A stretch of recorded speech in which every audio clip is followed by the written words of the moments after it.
¿Y si te dijera que los nativos americanos dependieron una vez de una sola raíz tan poderosa que alimentó a naciones, curó enfermedades y mantuvo unida la tierra? ¿Y si te dijera que el ejército de los ayudó deliberadamente a eliminarla?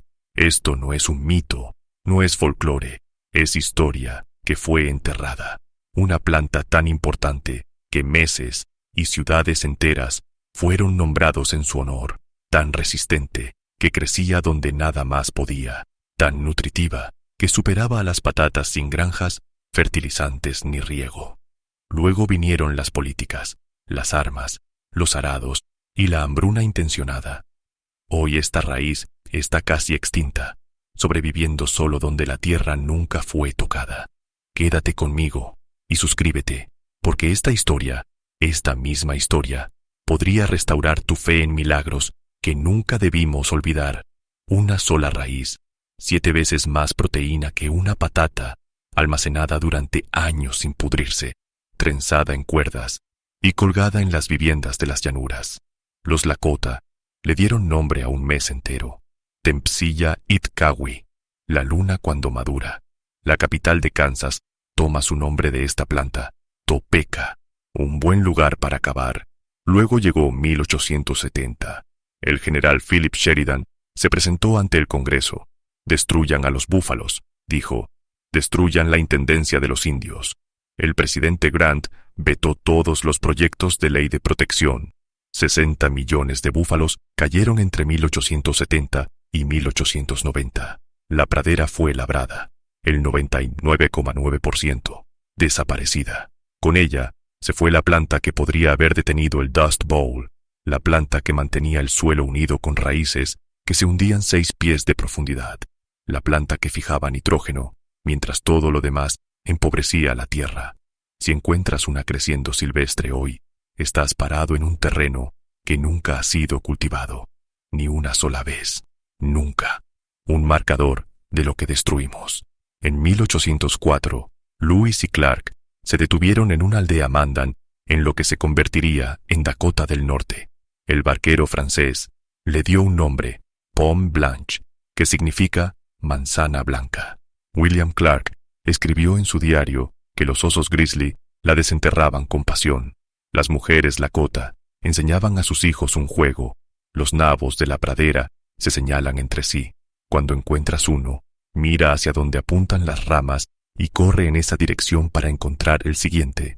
Mantenía a los niños ocupados durante la cosecha. Les enseñaba a leer la pradera. Las mujeres usaban palos de excavar endurecidos al fuego. El trabajo era tan importante que influía en dónde cazaban las tribus.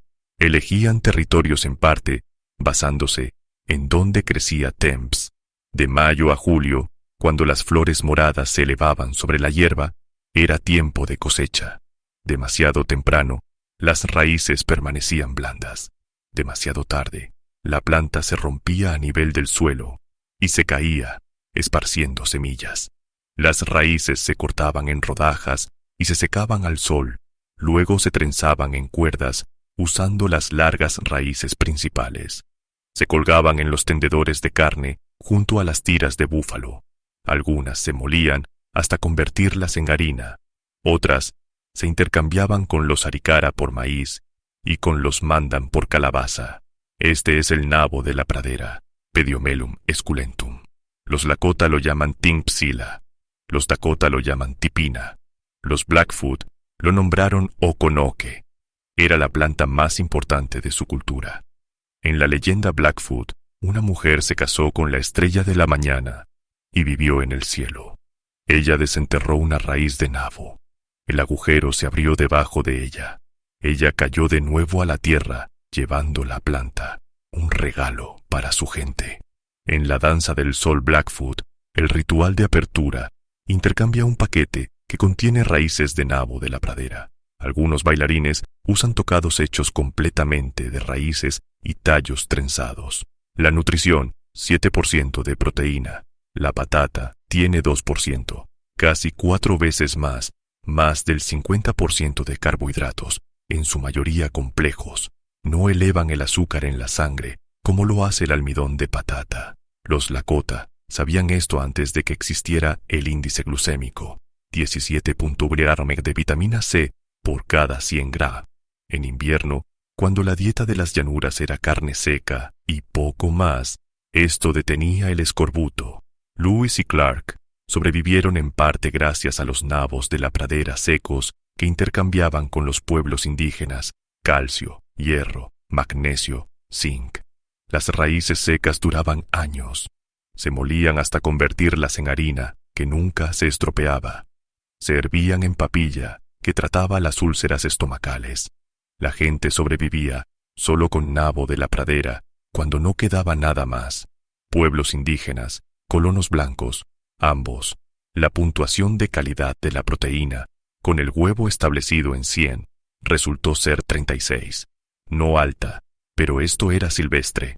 0 cultivo, 0 fertilizante, 0 riego. Crecía en colinas secas donde nada más lo haría.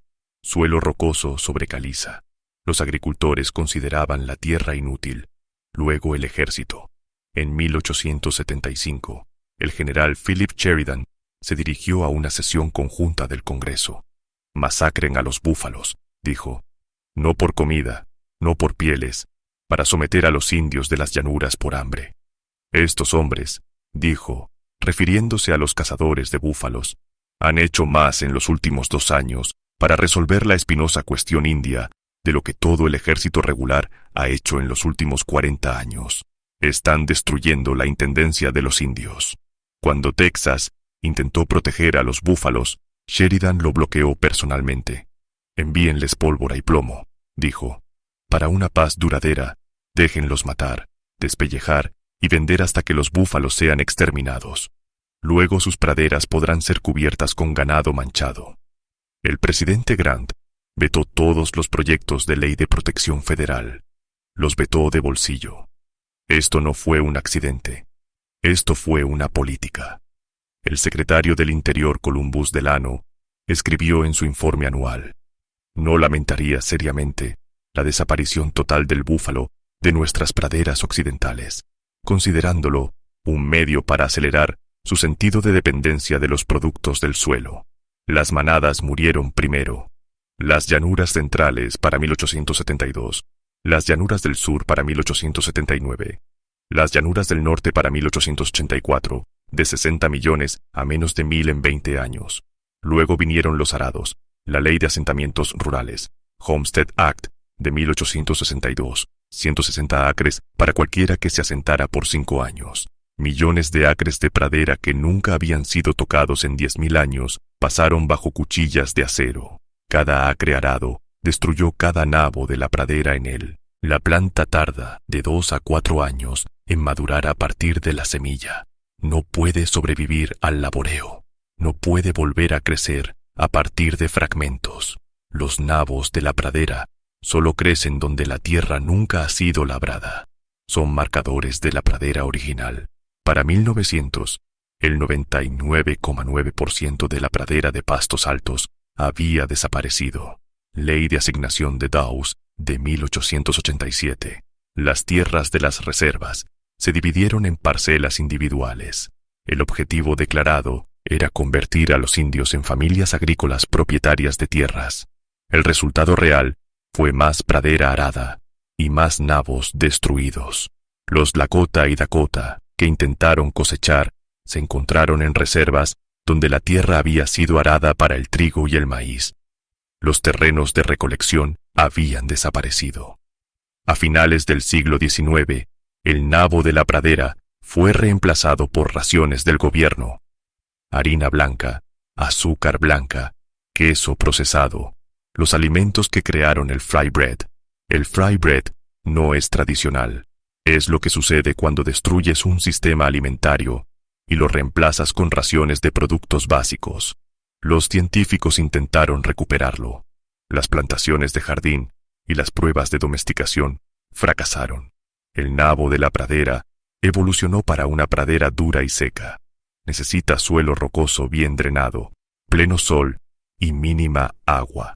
La competencia de otras plantas lo mata. El exceso de riego causa la pudrición de la raíz.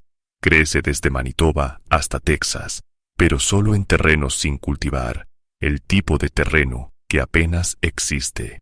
En Minnesota, los etnobotánicos mapearon los avistamientos. La planta alguna vez creció en la mitad occidental del estado. Ahora, solo hay un puñado de ubicaciones a ambos lados del río Minnesota. Si cultivamos ese valle fluvial, esas últimas poblaciones desaparecerán. Un mes fue nombrado en su honor. Una ciudad entera. Alimentó a más gente que el maíz durante miles de años en la pradera más grande de América del Norte. Hoy, la mayoría de la gente que pasa a su lado piensa que es una mala hierba. En las Dakotas, el nabo de la pradera todavía crece en parches dispersos. Los restos de la pradera nunca fueron pastoreados en exceso y nunca fueron arados. Florece en mayo y junio y madura en junio y julio. Algunas familias Lakota todavía lo cosechan. Todavía trenzan las raíces principales para hacer cuerdas y las cuelgan para secar. Todavía enseñan a sus hijos el juego y siguen la dirección de las ramas. Linda Black Elk, etnobotánica Lakota, lleva a la gente a lugares secretos. Cava con cuidado y deja que la cabeza de la semilla se vuele y se replante sola. La cosecha sostenible es posible, pero solo en los diminutos fragmentos que quedan. La iniciativa de soberanía alimentaria Skangu, en la reserva Rosebud, trabaja para restaurar los alimentos tradicionales. Keenan Weddle, asistente de jardinería allí, dijo a los investigadores que Timsila es un alimento tradicional, una gran parte de la dieta de mis antepasados. Antes de las grandes granjas, esta planta por sí sola podía alimentar a mucha gente. Algunos viveros de plantas nativas venden semillas ahora. Prairie Moon Nursery, Windflower Natives, Morning Sky Greenery envían a jardineros que intentan restaurar pequeños parches de pradera, pero no se pueden esparcir semillas y esperar que crezcan. Las semillas necesitan escarificación, congelación durante la noche y agua hirviendo vertida sobre ellas. Deben plantarse en suelo rocoso pobre con drenaje perfecto. Incluso entonces se necesitan de 3 a 4 años antes de obtener una raíz comestible, y solo prospera donde siempre prosperó: colinas secas, suelo delgado sobre lecho rocoso de caliza, lugares donde la agricultura moderna no ve valor. Si encuentras una creciendo silvestre, verdaderamente silvestre, no cultivada, estás parado en un remanente de pradera que nunca ha sido labrado, tierra que sobrevive de antes de que llegaran los arados, antes de que 60 millones de búfalos murieran en 20 años, antes de que el 99,9% de la pradera desapareciera. Así de rara se ha vuelto, una planta que crece en tierras demasiado pobres para el trigo. No necesita fertilizante porque fija su propio nitrógeno. No necesita riego porque evolucionó para la sequía. Se almacena durante años sin estropearse. Tiene más proteína que la patata. Tiene suficiente vitamina C para prevenir el escorbuto. El gobierno la destruyó para obligar a los indios de las llanuras a las reservas. Los colonos araron la pradera para cultivar trigo. Luego vino el Dust Bowl. De 1930 a 1936, la capa superior del suelo fue arrastrada por ventiscas negras. La pradera que había retenido el suelo durante 10.000 años había desaparecido. Los sistemas radiculares profundos que impedían la erosión habían desaparecido. Los pastos nativos que formaban las llanuras habían desaparecido. Las raíces principales del nabo de la pradera alcanzan de 4 a 10 centímetros de profundidad. Retienen el suelo y fijan nitrógeno. Prosperan en tierras que el ganado y el trigo destruyen. La investigación muestra que la ausencia de pastos nativos fue el principal contribuyente al Dust Bowl. Las llanuras perdieron casi un tercio de su capa superior de suelo fértil después de la masacre de búfalos y la destrucción de la pradera. La planta que podría haberlo prevenido había sido eliminada sistemáticamente 40 años antes. No fue un accidente. Los búfalos fueron asesinados para matar de hambre a los pueblos indígenas.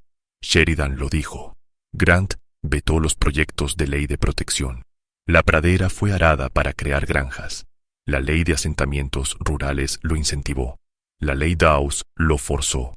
Cada nabo de la pradera, una planta que había alimentado a la gente durante miles de años en tierras demasiado pobres para otros cultivos, fue destruida en el proceso.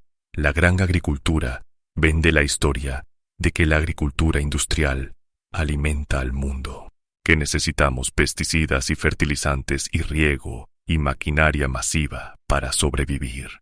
Durante milenios, los indios de las llanuras se alimentaron de plantas como el nabo de la pradera, plantas que crecían sin ayuda, no requerían productos químicos, prosperaban en tierras inútiles, proporcionaban más nutrición que las patatas y el trigo que las reemplazaron. El conocimiento estaba allí, las plantas estaban allí, el sistema funcionaba. Fue destruido intencionalmente. El nabo de la pradera todavía existe en las tierras de las reservas en las Dakotas, en diminutos remanentes de pradera en Minnesota, Kansas y Montana, en manos de familias Lakota y Dakota que recuerdan. Si encuentras pradera sin arar, y eso es un gran sí, podrías encontrar sus flores moradas en junio, hojas verde azulado en grupos de 5, tallos cortos cubiertos de pelos plateados. Cava con cuidado, raíces a 4 pulgadas de profundidad, con forma de uso del tamaño de un huevo, piel oscura que se pela para revelar carne blanca debajo. Córtalos en rodajas finas, trenza las largas raíces principales, cuélgalos para secar. El conocimiento todavía existe. Fue suprimido, casi borrado, pero no destruido. Los Lakota nombraron un mes entero en honor a esta planta. Los pies negros hicieron tocados con sus raíces. Topeka nombró su ciudad en honor al lugar donde crecía. Alimentó a más personas en un área más grande durante más tiempo que casi cualquier otro alimento nativo. A la planta no le importa la política gubernamental, no le importa el destino manifiesto, ni la ley de puertas, ni las raciones de productos básicos. En los raros parches de pradera que nunca fueron arados, crece. Florece de color púrpura en junio. Alimenta a osos grizzly y a familias indígenas y a cualquiera que sepa dónde buscar. El nabo de la pradera recuerda lo que destruimos y aún así crece. Si esta bóveda te abrió algo, suscríbete a Nature's Lost Vault y haz clic en la campana. Cada me gusta y cada compartir ayuda a preservar esta sabiduría.